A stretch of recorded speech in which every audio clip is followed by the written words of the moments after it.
far as fundraising is concerned, if you reach out, a lot of people are happy to give what they can afford, and then you can do things like coffee afternoons, sponsored cycles, anything like that, sponsored skydives, and you'll learn a lot of skills about fundraising which you will use later in life, and you will see that all the effort you put in is worth 100 times more when you get there.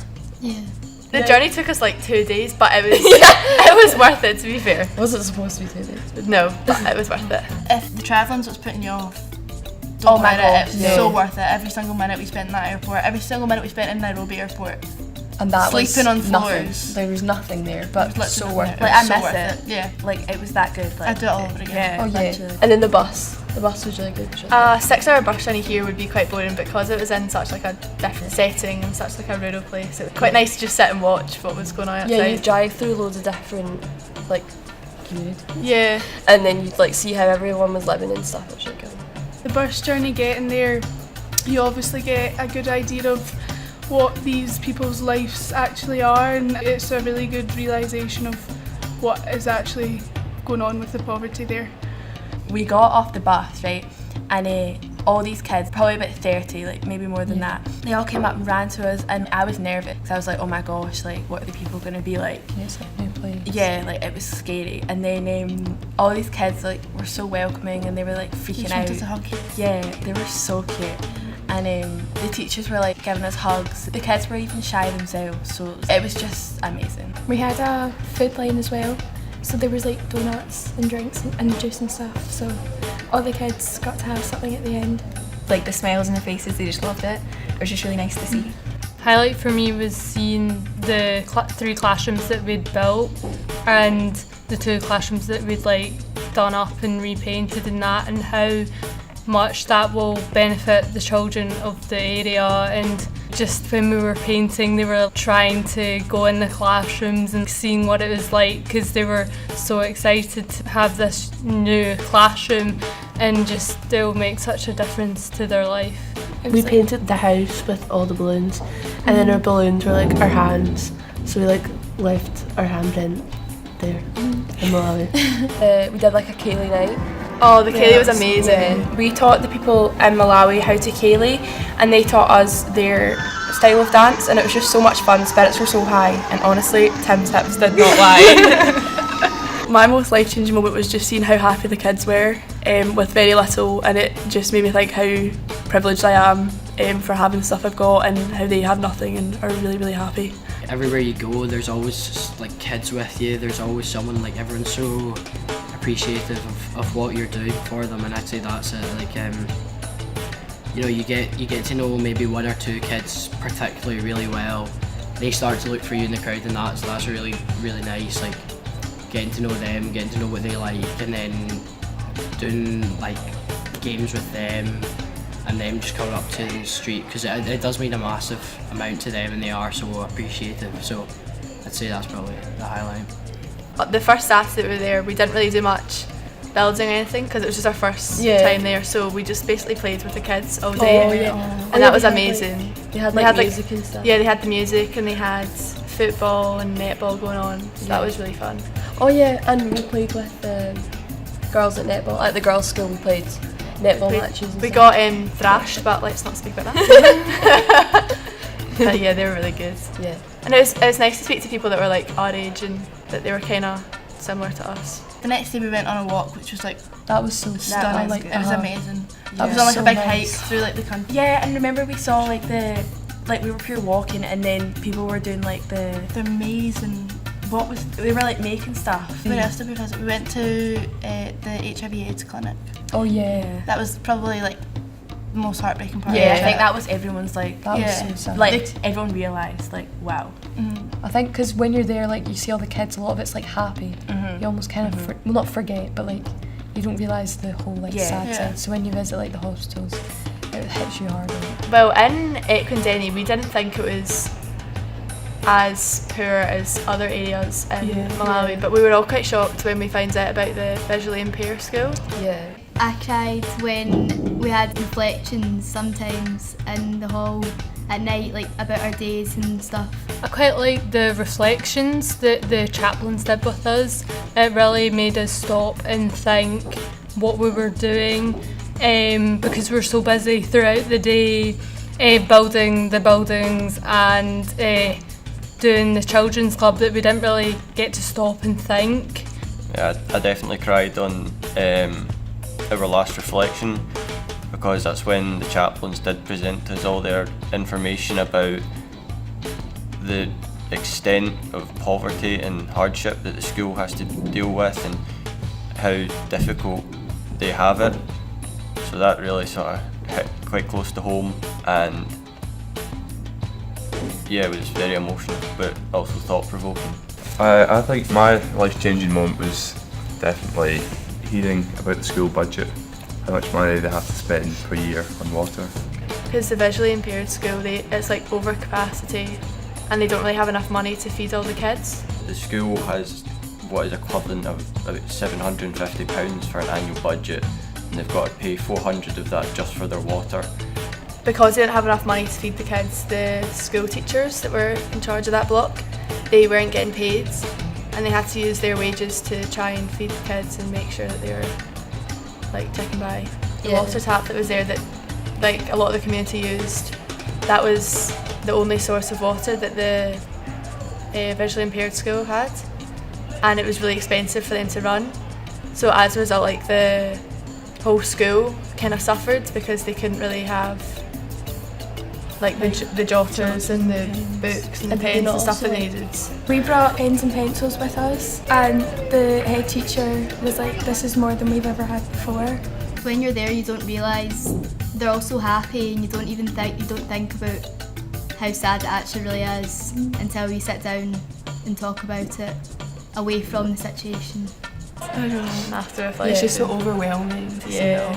I think it's like kind of put into context like how lucky we are to like get an education like we do at Williamwood, and how like out there they're all so eager to learn and kind of getting every opportunity they can.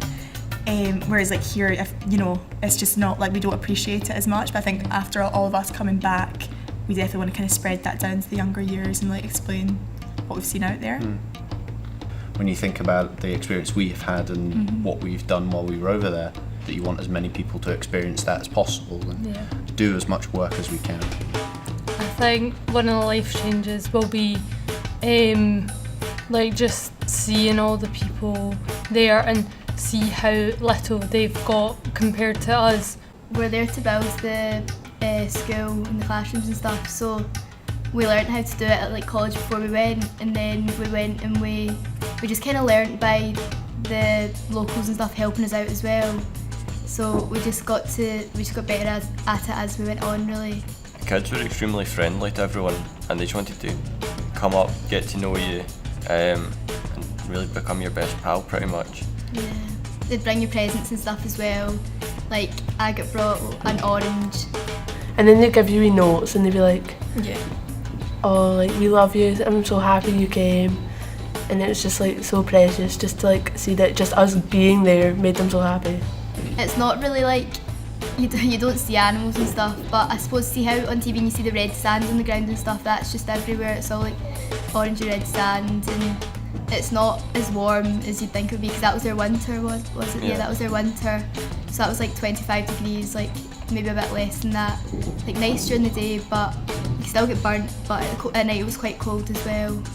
So I think my favourite bit of like the whole trip was doing the kids club and kind of just playing games with them, and there's like hundreds of kids that would come through, and you had to kind of like figure out a way to like entertain all these kids, and there's a bit of a kind of language barrier, so you'd end up kind of making up random songs with kind of like not even like in English or in their language, it was just kind of random, but that was definitely the most fun bit because we all got so involved and we're so happy to be there. I think my highlight was running the after school club every day for the kids, just to be able to like get to know the children and like how much they love to get involved with like whatever's going on in the local community, and just really seeing what their life's like.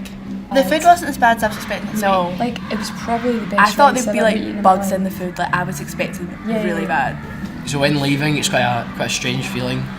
Obviously, you're sad to be leaving. Like, you get to know all the kids really well and get to know like the community. You get really involved in it. But obviously, it is nice to be heading home. But you do miss it, and everyone's it was really nice. Like all the kids kind of like line up as you're leaving and wave you goodbye, and it was quite like an emotional time. My highlight, I think it was when we were coming to the end. They did like the school did like a wee ceremony, so they all like they did wee funny like drama, but it was like wee speeches, and obviously their first language is not English, so it was quite cute to see them trying to speak English. And then the blind school with like the albinos, they like sang a song, and that was so sad because it was like them saying goodbye, and that was so cute. I liked watching that.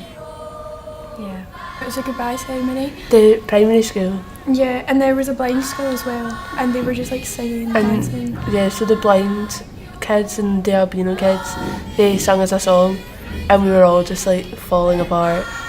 When we left, we went to Candy Beach just to get a bit closer to the airport. We stayed in little wigwams, and they were like, you opened your front door straight onto the beach. Yeah. It was the nicest view I've ever seen in my life. Literally, that was so nice. We all sat out till like 4 in the morning at the sea with the fire on at the beach. It was so nice. And the stars were like so The stars are so pretty. Because everybody was so close together, you got to know everybody quite well, even if you weren't friends with them before the trip. It was really just like a good chance, just like as a last bit of like group bonding. Like everyone got on really well, and it was a good atmosphere that night.